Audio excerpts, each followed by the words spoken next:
I love Minions, and they use that little fart gun. Do you guys know what I'm talking about? Yep. Can you picture the fart gun? Okay, so I would picture that fart gun. One, it would disarm me when I would picture the fart gun. But my son is like yelling at me, and I picture his words going in the gun and out the other side saying, I need you. And so every time he would say something or he would hit me or I would just hear, I need you, I need you, I need you.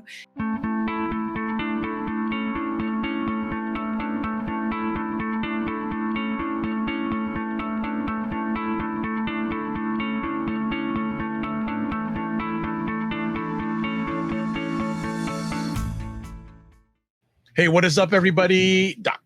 I was going to say something else. Ed Gow Jr.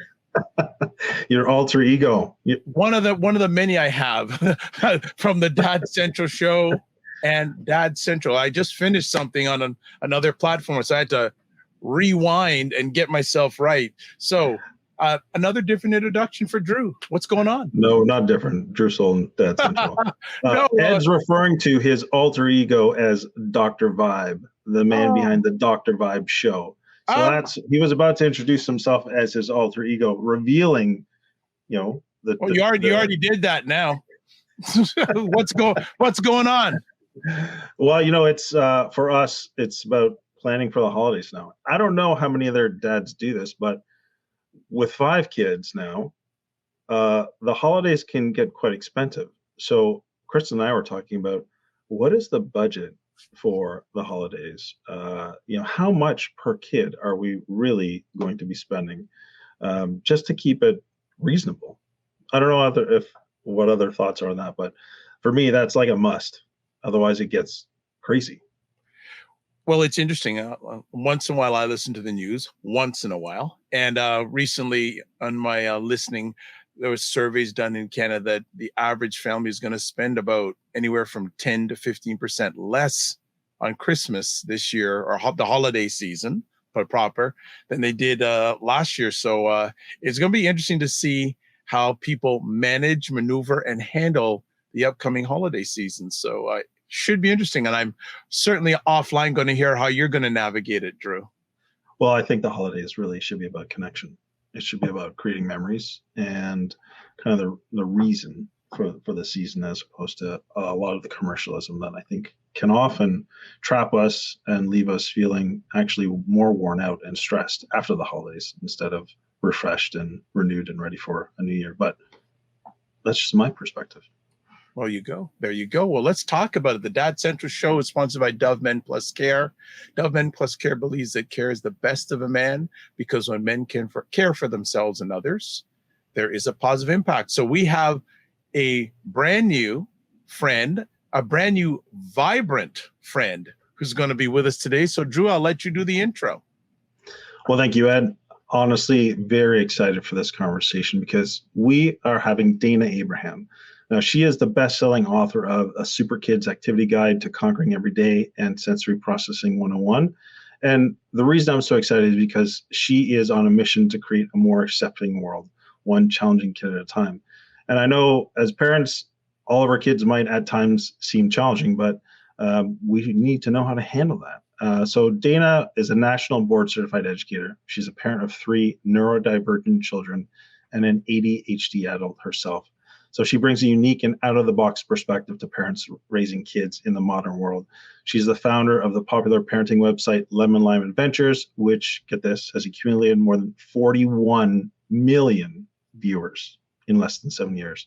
So through Dana's compassionate framework, Calm the Chaos, which I can't wait to learn more about, she's helped millions of desperate parents around the world find peace and meet their children where they're at when conventional parenting tools have failed them. So Dana, thanks so much for being here. We're so excited for this conversation. I am so excited to be here and honored to be here. Excellent. This is going to be good. It's going to be good. Drew, I'll let you kick it off. Well, Dana, we usually love to start with getting a little bit of the backstory on our guests. And just so maybe you decide where to start, but I know you founded the blog Lemon Lime Adventures, and that's really grown into where you're at now in terms of Calm the Chaos. Maybe why don't you start by there? Talk to us a little bit about the genesis of this whole idea of Lemon Lime Adventures? Yeah. So funny story. I actually just had my 10-year blogiversary, just like this week. Congratulations. Yeah. Right. So pretty cool full circle moment of, wow, 10 years in the making of where I've been to where I am today and what has come of it. Because when I started Lemon Lime Adventures, actually the memory that popped up from on Facebook was, today is the last day that my kid is going to public school. And tomorrow we start homeschooling. So I had 2 kids at the time, or 3 kids at the time.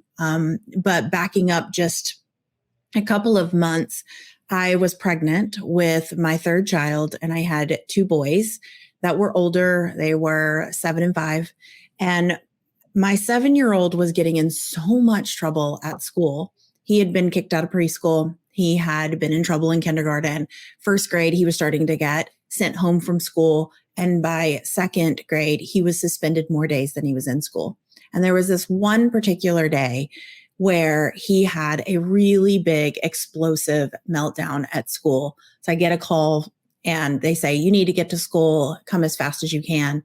And so I was 9 months pregnant, got to the school, and there was a line of people when I walked in the door. And it was the staff, it was counselors, it was the principal, and there were even police officers there. And they had my son in a glassed-in room in the office, and they made me walk past my son. I couldn't help him. They took me to the office. The principal sat me down, and she said, you have 2 options. You can either A, let this officer take your son into custody, or B, you can take your son home and don't bring him back till you figure out what's wrong with him. Now, that's illegal, and you can't do that. We're not going to go into that topic right now. But I chose option B, obviously, took him home. And for a while, I worked through how to get the school to support him and how to get him the services he needed. But it became so evident that the school system just wasn't going to work for him. And I know not everyone can do this, but I just decided to go all in. I quit my job. I was a teacher at the time. And I decided to stay home with all 3 of them, homeschool my kids. And I started Lemon Lime Adventures, the blog, because I was looking for how to help my son. I felt out of my league, even though I had all this expertise as an educator. I'd been in the classroom for 12 years. And I just felt like such a failure. As a parent, as even an educator, I was like, what have I done so wrong to get here?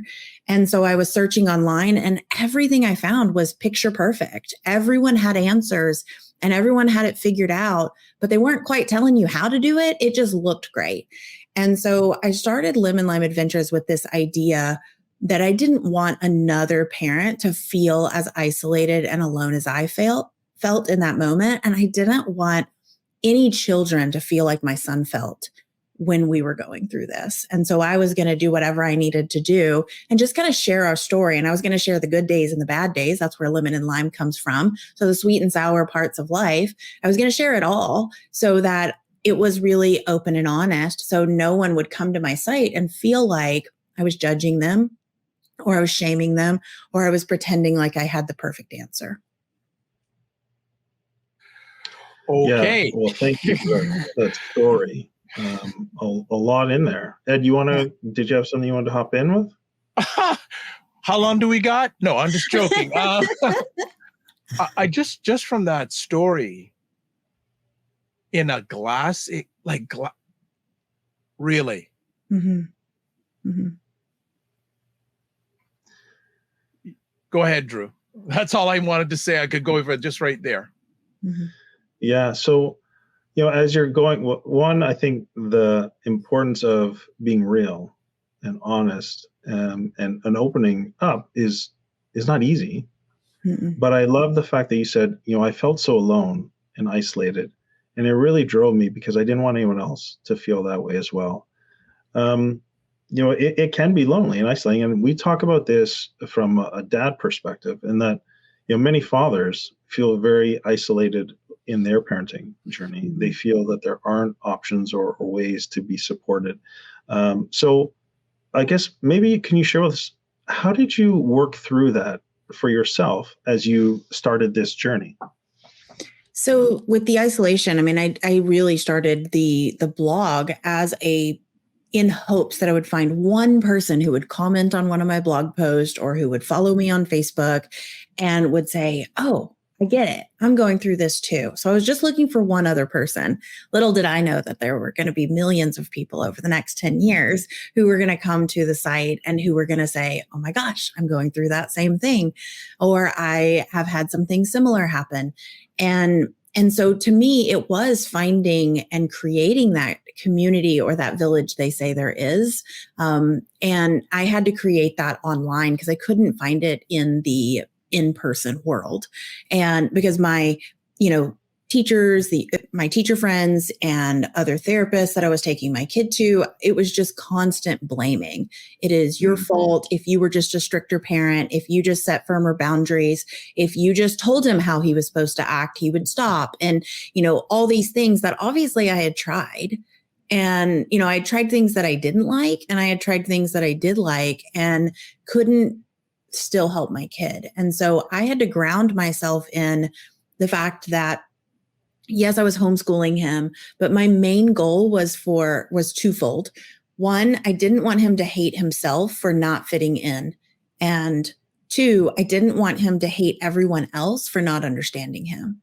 Because I truly believed that if he either hated himself or he hated others, that's where these dangerous behaviors start coming from, and they can place that pain on themselves and hurt themselves, or they can place it outward. And we see that happening in the world today. And so I had known that from my past and the things that had happened. A sibling of a bipolar brother. So I was the recipient of a lot of explosive behavior growing up. And I had also seen what happens when you place that hatred inward, and then you feel like you're not enough. You feel like you're not worthy. You feel like you don't deserve to be here on this planet. And I just didn't want that for him. And so even if I felt isolated, that was my driving force. That's what grounded me every day. Is this isn't about me. This is about helping him find his place and footing in this world. Sounds like a very powerful why, a very powerful reason to keep going and pursuing, even in the midst of that isolation. And I think that's one of the main reasons that we talk about our sub tagline for our show is tools to raise confident, successful kids, right? So one thing that you said, I was really curious, when was the aha moment for you then? When did things start to click with your son?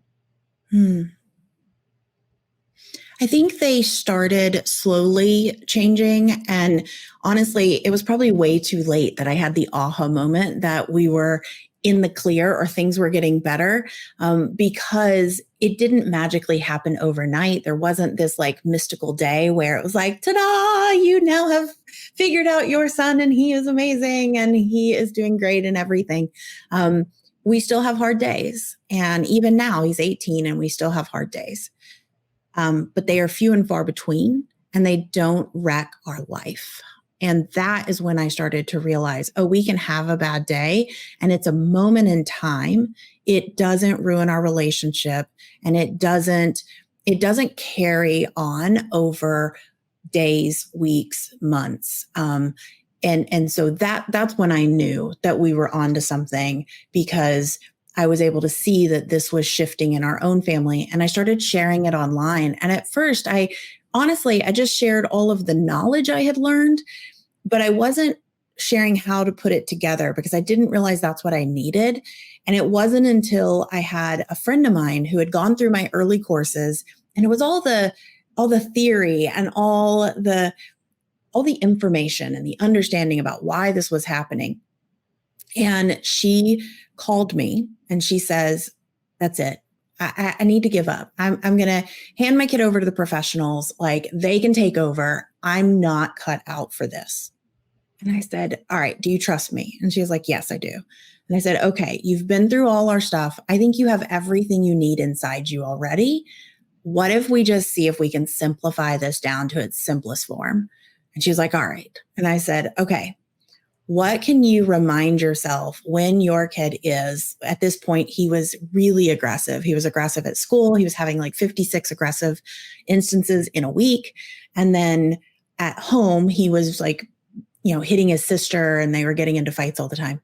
And I said, what can you remind yourself in that moment that is going to help you stay calm? And because we had gone through all the theory and stuff, she knew all these things. She said, well, I could picture him as a baby, because if I picture him as a baby, when he was a baby and he cried, I knew he needed me. And so I could just like take a deep breath. I could picture him as a baby and just realize that he needs something in that moment, not that he is trying to be mean or manipulative or hurtful. And I said, okay, will that help you stay calm? She said, yes. I said, okay, how can you connect with him and let him feel seen and heard in that moment? And she said, well, I can't get too close because he'll kick me or he'll hit me. So I can't really like hug him or go and move him. But what I can do is I can move close enough and I can just say, I see you're struggling. I'm here when you're ready. I said, okay. And then I said, how can you remind yourself that there's something else going on here, that it's not against the sibling or it's not against you? And she said, well, I can just stay curious and I can just remind myself that all behavior is communication. Okay, great. Now let's put it all together. What can you say or do in that moment that can get you and him to safety? And she said, well, I can sit down beside him and say, I can remove the sister. So the sister's out of danger. And I can sit beside him and say, I'm here when you're ready. I can see that you're having a hard time and we'll solve this after we calm down. And then I'll offer a hug for when he's ready. And so she went and tried that. It was just a simple 4-step. She went and tried it. And within 1.5 days, this is the crazy part, 1.5 days, it started working. And then within a week, the aggression at school calmed down. And then within 2 weeks, he was using it on her when she was getting triggered. He was like, Mom, I noticed that you're really struggling. Do you need to take a break? Or do you need to take a deep breath?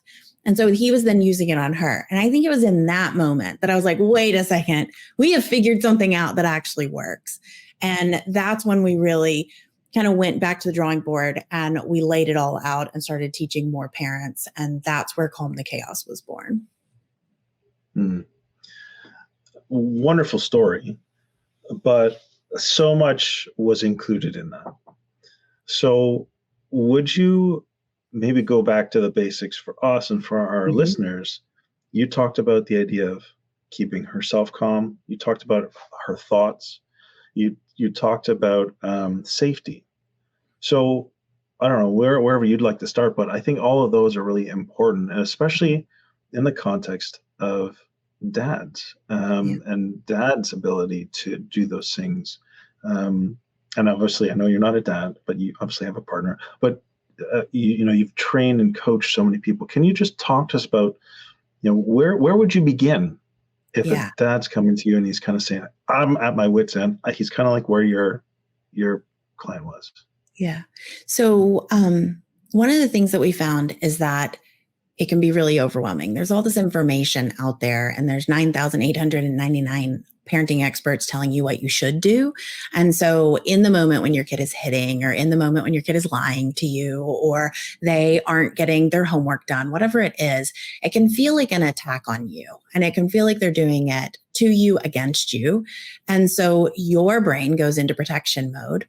And you're going to forget all these great tips and strategies and tools that you might have heard about on the podcast or learned about or read about. And so one of the things that we found is that we need a framework that kind of simplifies it. Like, what are the 4 just essentials? Because I am all about, when we're overwhelmed, we need to remove everything else and get it down to its simplest form. So what are those 4 most simplest things? And then we need a plan that's going to work, but we can't do it at an advanced level where we try to jump in. And this is very common for dads. We jump in and we try to fix and we try to solve and we try to protect. And I'm saying we, but as dads, dads try to jump in, they try to fix, they try to solve, they try to get it to end as quick as possible. And that is further down the kind of the pathway or the journey towards change. We can't jump in at solving and fixing. We have to start with safety, both for ourselves and for our kids. And so that's where the second piece came, which is, we call it the roadmap, and it has 5 stages, and it takes you step by step from being in this like survival mode, dealing with those really dangerous, challenging behaviors or challenging situations, to we're going to create systems that work for everyone. We're going to create new routines, new rules, new values as a family. That can't happen until the first stages have happened. So taking it back to the beginning, where I tell everyone to get started is we call it ride the storm. That's stage 1. And it's learning how to hunker down and ride through those really, really challenging moments without trying to fix it, without trying to solve it, without trying to talk it out, without trying to punish it out or reward it out or whatever it is. You're really just hunkering down. And it's a lot like when a tornado hits, or when I'm in Tornado Alley. I'm in Arkansas. And so I have had a lot of practice in learning what to do and prep for a tornado. And you are not trying to outrun a tornado. You are not trying to stop the tornado from coming, because you can't. Instead, you're going to the basement. You're going to a storm shelter. You're hiding under the stairs, and you are literally just waiting it out. You're hunkering down. And that's what that first stage is all about. And so if someone comes to me, I'm like, that's the first thing we're going to do. And in there's 4 key steps. And those same steps are the same all the way from basics to the end. So we can start breaking those down, but I just want to make sure that you don't have any questions so far before I break them down. Yeah, that's so good. And really, I'm reminded of this viral video that was going through Facebook, and it was a picture of a dad with his like 2-year-old toddler, or maybe not quite, maybe 18 months. And she's just melting down, like freaking out. And he's just sitting there almost like a statue. So when you said this idea of hunkering down, weathering the storm, he was a great model or example of weathering that storm. And, it was safe for the child to do that. He wasn't going to get hurt, and the child wasn't hurting anything else. Yeah. And then eventually the child, after about like 2.5 minutes, eventually comes and just like cuddles right into him. Right. Yes. And I think that's a great picture of what you're talking about, riding the storm of these intense emotions. I'm going to tell you this. When I was a dad to twin toddlers with a newborn, I did not understand that. And this idea of fixing or solving or wanting it to end right away was exactly where I was. So I totally get, and I think your picture is dead on. And so dads, if I can tell you one thing, what Dana just said is solid gold. And ride out the storm as best you can, and identify if you are getting triggered, if you are the one who, I got to fix this, I got to end it. That's the challenge. Yeah. You got to put that aside, and you got to ride out the storm and then get to the other side of it. Because that's where I'm going to assume, Dana, that's where things start to move in the right direction. Is that right? Yes, absolutely. Awesome. Okay. Yeah. Ed, you want to hop in? Oh, go ahead, Dana. Well, I have something to ask, but since you want to break down that, I'll parking lot it after you finish. Because I still have a question about what you started off with, but I'm going to parking lot that until you break it down, because it's your show. We're steering the ship. You're driving the ship. I have one point, and I think this may relate to it or not, but you talked about neurodivergent children. So I mean, my children, at least I don't think they're neurodivergent. They were toddlers and the twins and et cetera. So is this more challenging with a neurodivergent child? Are there different things we need to do? Can you talk about that for any of the dads? And define what that is. What that is. Yeah, absolutely. So I define neurodivergence as just like we have differences in culture, in race, in ethnicity, all these things. And we have differences in our learning styles and in our modalities of learning, all those things. We have differences in the way our brains are wired and work. That is, all people have a different brain wiring. And that's what the science has shown and proven. And so that's what neurodivergence means, is that we all have differences in our brains. Now, there are norms that many people adhere to. And that's when you go to the doctor's office and they say by 2, your kids should be talking, by 3, your kids should be doing that. Like there's these milestones because this is the general consensus of what kids should and shouldn't be doing at certain ages. When that veers off, then we start getting diagnoses, we start getting labels, we start getting these things that are very helpful in creating support systems and understanding different things. And so when I say that I'm neurodivergent, that means that I have a diagnosis of ADHD and anxiety, and I know that about myself. But I've always been very different and quirky, and I was really fiery as a little girl. Like my mom and I were always butting heads. My mom was a super highly creative person and struggled to fit into her world. And she wanted nothing more than for me to not have the struggles she had. So she wanted me to fit in, but here's me. Like, look at me. I don't fit in. I was like this as a kid. I wanted to wear crazy hair colors and pierce my ears and my body parts. And I wanted to have a black wall in my bedroom. I mean, I really upset my mom growing up. And so, but growing up, I didn't have any labels. I didn't have any diagnoses. But I was clearly still different than your average bear.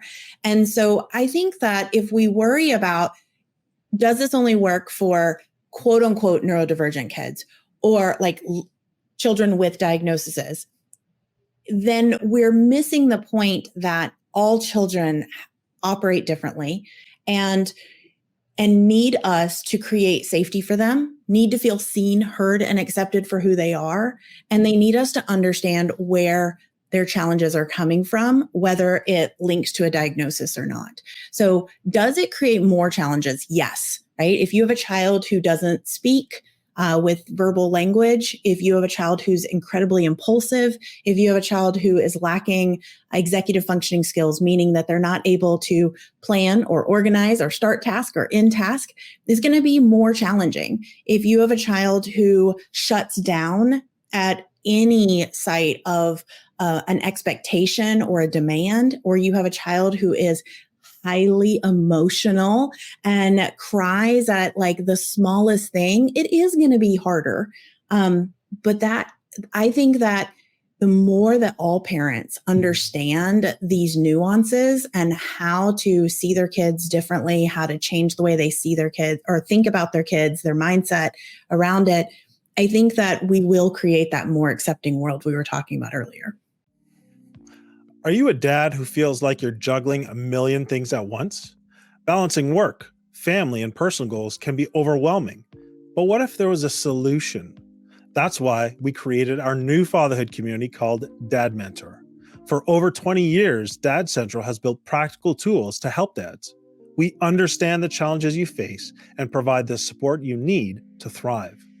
The biggest complaint we hear from dads is there's no dedicated support for their specific needs. But not anymore. Our new community, called Dad Mentor, is here to transform your fatherhood experience. Imagine feeling in control, staying calm and patient when your children misbehave. Picture yourself connected to your children, guiding them with confidence and watching them succeed. When you join Dad Mentor, you'll have access to a community of like-minded dads committed to their dad journey, just like you. You'll also get the Dad's Roadmap. This is a step-by-step plan to help you go from unsure to unstoppable as a dad. Monthly masterclasses and Q&A sessions. You'll get answers and know exactly what to do straight from experts. Monthly group meetups that connect dads over common topics. A dad's resource library. Curated webinars, podcasts, or guides built by Dad Central to help you grow as a parent. And finally, you'll also get exclusive members-only offers and events.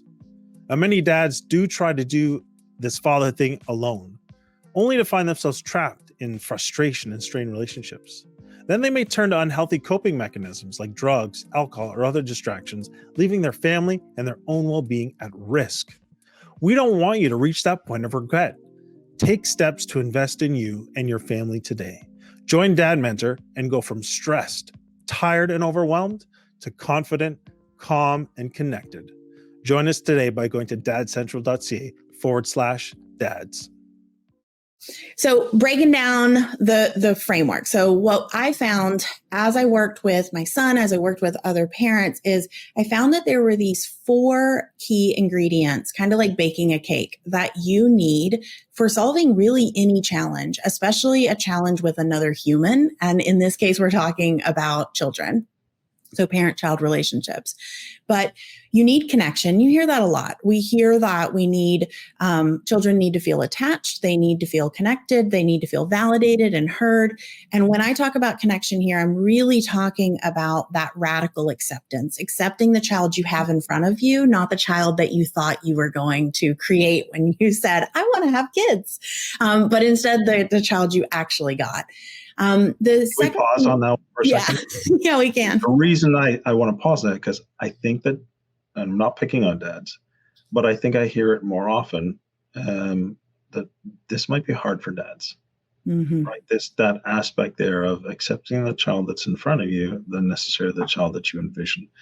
I remember being a dad, picturing, doing certain things with my kids, what they're going to be like. And, anyways, can you talk a little about how can you do that? Yeah. So it's really hard when you're first starting out, which is why we have those stages. And so at each stage, we kind of unravel that a little bit more. When you're first starting out, it's just knowing that your child wants to feel seen and heard and valued. And if you know that, it's going to help you see their behavior a little differently.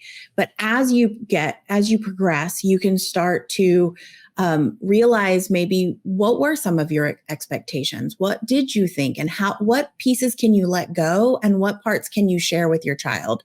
And the more connection and understanding you have with your child, the more receptive they'll be to hearing your concerns or hearing the hopes and dreams you had or the wishes that you had. But when we're first starting out, it's just that acknowledgement and that realization of, wait a second, I did want something different and this is not what I got. And so, okay, if I can just put it in the parking lot, like you said, I'm going to put that in the parking lot. We're not going to handle it right now, but we're going to know that may be the source of my frustration. I'm just going to add I'm going to add one little thing on that. And this is a whole other conversation. Yeah. But I won't say lots of, but a number of dads have never been exposed to connection, whether it's with men of their own or even in their fathering.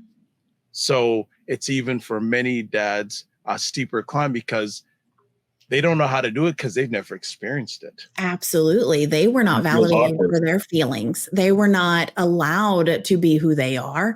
They were expected to be the man of the house. They were expected to follow in the footsteps. They were expected to go to school, go to college, get a degree, be the earner of the family, right? And so they had to figure out a way to make it work. Why can't their kids? And so do you still hear that? Are you hearing that consistently along your journey? Yes, 100%. Still hear that. I still hear so much. And I hear a lot from men in particularly, because a lot of times it's the moms who are doing this education and they're learning more about the brain development and child development and all of these new things that we know about the way that the brain and the body work together. And a lot of times the dads are a couple of decades behind on that and they have not started because, they are the provider. It's new, recent history that the men are not the provider. And so it's ingrained in our societal pressures that the men should be right. And so it's going to take us some time. And so I am still seeing it quite a bit, especially we serve people all over the world. So I see it even more in European countries. And I see in certain cultures, I see it more where it is this expectation and that men have on themselves. And so they have a hard time giving themselves permission to be who they are because they were told for so long, like, shut that down, quit doing that. Like, no, like be a big boy or, be a man. And so they have embodied that belief. And now it's really hard for them to allow themselves to have feelings and emotions. And like you said, this is a whole nother conversation and a whole nother but yeah. Well, I'm going to keep quiet because there's more I could go into that, but we want you to get the rest of the other 3 done. So I'm going to quiet myself. Okay. So we've figured out there's like a big one right there, right? There's a trigger right there, is that connection point. But the second part is understanding. And we already said that for dads, and not all dads, but I'll just give a quick story. When we were struggling the most with my son, I read a book called The Explosive Child. And I was like, okay, I think if you read this, it would be really helpful. And so I hand it to my husband. And of course, he did not want to read it. But at the same time, we had a turtle, and the turtle tank was getting really dirty, and we couldn't figure out what was wrong with it, why it kept getting dirty as soon as we'd clean it. So my husband went on this month-long, deep dive into all things turtles and figured out how to fix the turtle. And I remember being so frustrated. Why are you not taking that same drive to figure out the turtle and figure out the turtle tank and put it towards figuring out your son and figuring out how to help him, figuring out what's happening? And I think it was just, and he says now that it was so abstract and he didn't feel like he had the ability to help his son yet. And he didn't feel like he was the expert or he could be the expert. Whereas anyone can be an expert on a turtle and, or figure out the car or figure out electronics or sound engineering. He's like, I could figure that out because it's very clear. A plus B equals C. Whereas with my son and figuring out why he was doing what he was doing, it was not as clear, cut, and dry as A plus B equals C. And so as a fixer, that understanding piece was something that he held off on for quite a long time. Yeah, that makes sense. And I think we have talked a little bit about, not in the show, but just at Dad Central, some of the barriers, the internal barriers, and also those external barriers, which we've actually touched on both of them, that they do hold dads back or prevent them from jumping in. Maybe can you talk now the flip side? Now that he's gone into that, where's he at and what's helped him? Again, it's that pathway, right? So when we're first starting out, it starts with just you have to make a choice that I am going to have a different idea of what is behind this behavior, behind this challenge, because if I don't, I'm going to keep reacting and responding the way I am. And I want to have a better relationship with my kid. And so if that drive is enough, you can then say, okay, what understanding do I need to have? Okay, well, this random lady in a pink shirt on Dad Central told us that, all behavior is communication, meaning all behavior is a sign that something else is going on. And so I'm going to believe her on this one because I want to have a better relationship with my kids. So it starts with just that shift, that very slight mindset shift. And then you can expand that into, okay, what do I understand about myself? What boosts me? What drains me? What makes me kind of have a bad attitude or behave a certain way? And if we can understand that about ourselves, well, oh, wait a second. When my kid is yelling at me, now what's under the surface? Is it that they're missing a basic need? Are they hungry? Are they tired? Do they have a sensory need? Are they feeling like they're not connected? But you can't get there until you first just allow yourself to have this shift. And that's part of that ride the storm plan we were talking about earlier. And that understand piece here is that either A, it's all behaviors communication, like my child's not giving me a hard time, they're having a hard time. So that's the first one. And the second one of the most powerful shifts, but really, really, really, really hard, I have found for dads is, do you guys remember the song by Carly Simon? You probably think this song is about me. You're so vain, right? Okay. So yes, take that and think about your child's behavior. And so we use a shift called we used to call it Operation Carly Simon, but it's, you probably think this meltdown, you probably think this behavior is about you. It is not. Even if they're yelling at you, even if they're calling you a terrible dad, even if they're saying you're the worst, like, I wish you'd die, like the worst thing they could possibly say, it still is not about you. It is about their pain, their frustration, their struggles. And so when we can depersonalize it, now this is harder than it sounds, but just reminding ourselves, it's not about me. It's not about me. This is not forever. It is not about me. That is the first step to understanding our kids. Yeah, that's such a good one. And I'm going to add on here, dads, look into this idea based on what Dana was just saying. When your kid is seemingly giving you a hard time, do you feel disrespected? Mm-hmm. And if you do, then that's a challenge, because you're going to have to do what Dana said. You're going to have to, it's not about you. Mm-hmm. You're going to have to do the Carly Simon. It's not about you. Mm-hmm. You're not being disrespected. Your child is having a hard time and they need you to help them. Yeah. Yeah. And we're going to get to that. Hold on to that. They need you. Hold that. And because we're going to get to, that's the fourth piece of this puzzle. And so, yeah. So the third piece, so we've done connection, understanding. The third one is empowerment. And so everyone needs to feel like they have a say, like they have a voice at the table. And when they don't, that's where you're going to see behaviors from the adult or behaviors from the kid. And so there has to be, and this isn't, I'm going to let my kid do whatever they want so they can have a voice and they can feel great. This isn't, I'm the one in charge. It's finding that healthy mix in the middle where I am a guide and a mentor to my child, and I am helping them navigate life. Now, when you're first starting out, you're not going to have all the skills to be able to do that. So when you're first starting out, that empowerment is, how can I empower myself so I can show up as the parent I want to show up as? And a lot of times that's coming up with your plan far before the day you need it.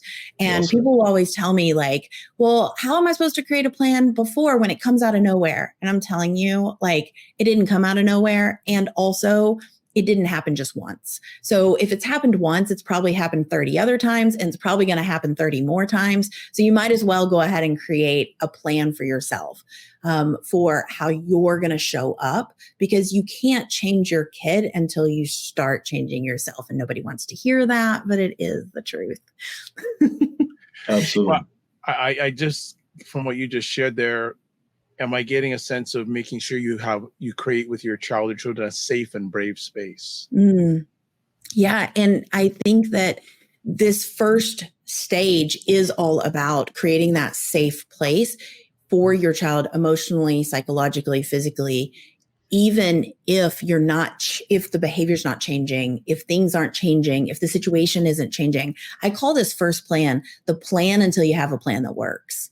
So it's just, this is our plan to ride it out, to hunker down, to get through this where you still feel safe. You know that it's okay to have these big emotions, to have this big, for these things to happen in our home, so that when you get older, you don't have to have these behaviors out in public, because you don't need them. You already have another way of doing it. But our brain goes to, well, if they act like this in public, then this is going to happen. And if they do this when they're 18, then they're going to get arrested. And if they do this when they're 20, then they're going to we go 20 years down the road.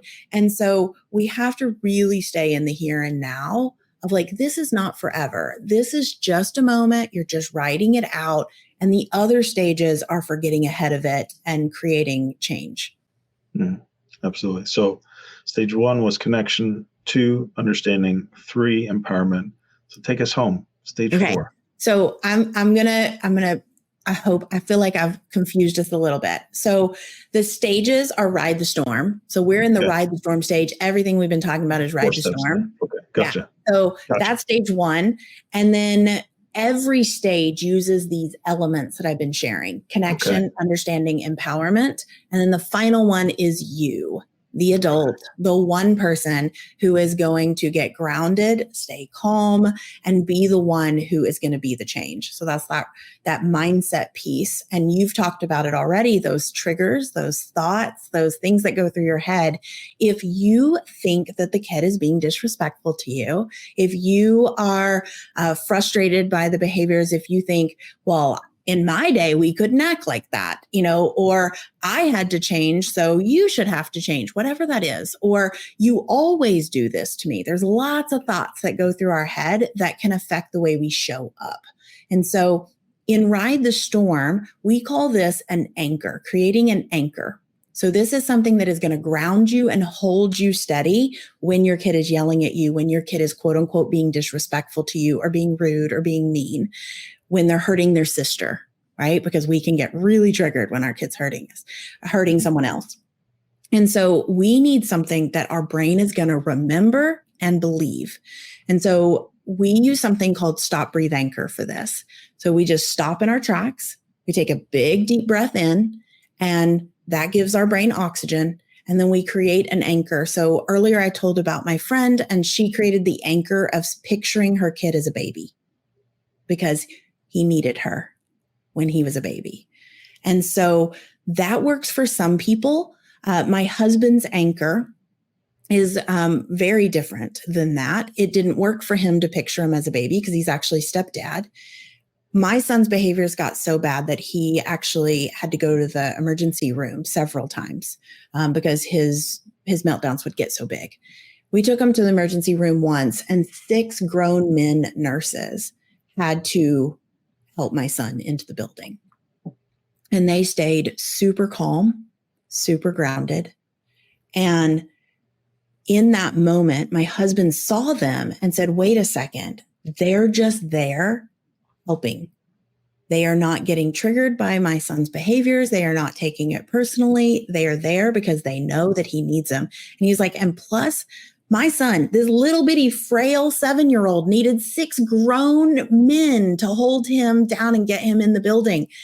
He is not himself in this moment.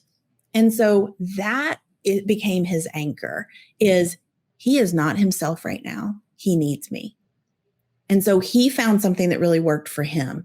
Me, I took every word he said, every action he took, and I almost put it through like this is going to be really silly, but I love Minions, and they use that little fart gun. Do you guys know what I'm talking about? Yep. Can you picture the fart gun? Okay. So I would picture that fart gun. One, it would disarm me when I would picture the fart gun, but my son is like yelling at me, and I picture his words going in the gun and out the other side saying, I need you.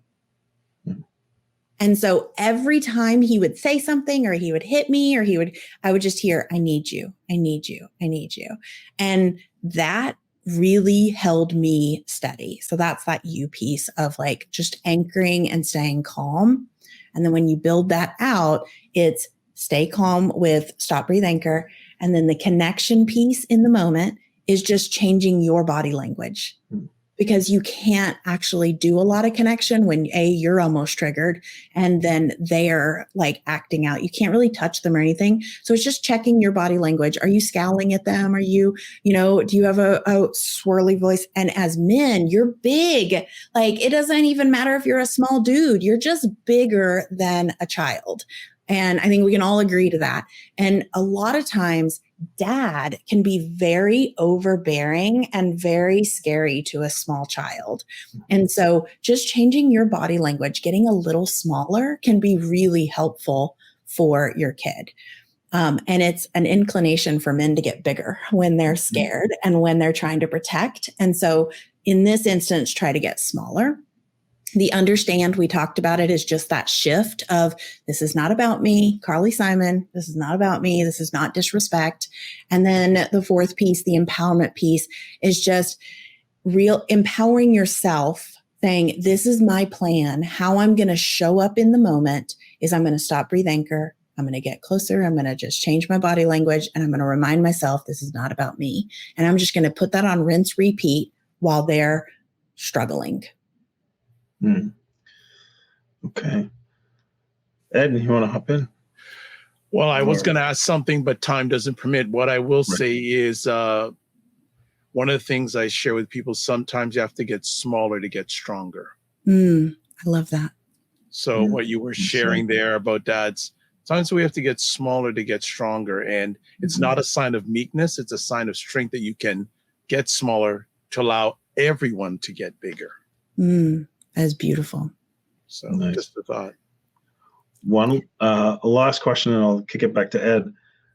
And you just tell me, like maybe whether your thoughts on this statement. The biggest thing that I think I've picked up here is you really need to be a student to be a parent. What are your thoughts on that? Yeah, I think I think we need to be a student of ourselves. I think so many of us don't understand ourselves and why we do what we do. And I think we need to be a student of our kids and the environment that they're in and what is causing them to not feel safe. And it might not be you. It might not be your relationship. It might be that the noises are too loud around them. It might be that they feel disconnected at school. It might be other things that are causing them to not feel fully safe. But if you're a student and an observer, I always say when you're in the worst situation and you're really struggling, the best thing to do is stop, pause, and just notice what's happening. So being a student of what's happening instead of jumping to that, I'm going to fix it, I'm going to solve it, I'm going to do it. And then also being a student, like you said, of, and we've talked about already, of understanding how the brain works, how the body works. What are some of those best practices of communication and relationships that maybe we didn't learn growing up? Fantastic. Thank you, Dana. Good stuff. Well, we've hit the bumper. Time has ran out, but we could do about 20 different conversations, and hopefully we'll do another one. But I just want to say, how can people get in touch with you? The best place is you can find me on my own podcast at Calm the Chaos Parenting or any social channel. I'm also Calm the Chaos Parenting there as well. Well, I'd like to say thank you for taking the time from your positive, productive schedule, most importantly from being a mom.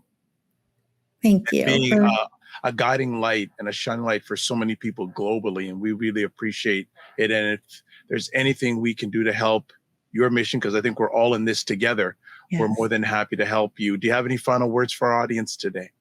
I just want to tell everyone that's listening, if anything kind of struck a chord and you got that feeling in your gut and you're like, oh man, I effed up. I just want you to know you didn't. You're human. And I want you to know you're doing the best you can with what you've been given up to this point, and that you are exactly the parent that your child needs. Great word send off. Thank you so much. Make sure you give yourself grace and don't just manage your time, manage your energy. Have a great day. All right, Mr. Drew, what did you take home from that today? Really, that last question for me is what came across is, one, how much of a student Dana is. Like just her knowledge, her digging into learning and growing really came across for me. But then also sharing that knowledge. So I took that home as my takeaway is really investing in being that student when it comes to yourself, your child, and just understanding this whole parenting process. Good stuff. Many things I didn't get a chance to ask some of them, so hopefully there'll be a part two. I think one of the things is just letting things happen, right? Sometimes use your intuition. Sometimes you want to be there, but sometimes pull back and use your intuition when you're doing your parenting, because I believe that most parents have it in what they need to do and what they have to do, but sometimes asking for help and also just pulling back and let things happen and let them have their natural course is always a good thing. So yeah, I think it's excellent. Good. You sound like you wanted to say something. You said, yeah, I saw your head check. Anything you want to add to that? It's okay.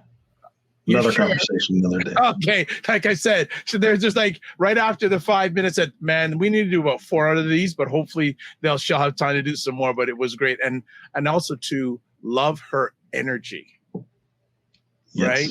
Absolutely. Right. The energy, you can see the servant heart in her, and that's wonderful. So hopefully we'll have her back. So before we call it a conversation today, always you can email us at podcast@dadcentral.ca. We'd like to get your feedback, suggestions, tips. We need the tips because Drew and I don't know everything. Dana doesn't know everything. So we're always looking for tips. Also, if you want to listen or watch any of the replays of our epic conversations, dadcentral.ca/podcast. And finally, we have a number of free resources, a number of resources on our website, dadcentral.ca. As always, we want to thank you for taking the time to listen or watch the conversation. Remember to give yourselves grace. Don't just manage your time, manage your energy, and we'll see you soon. Be well and keep the faith.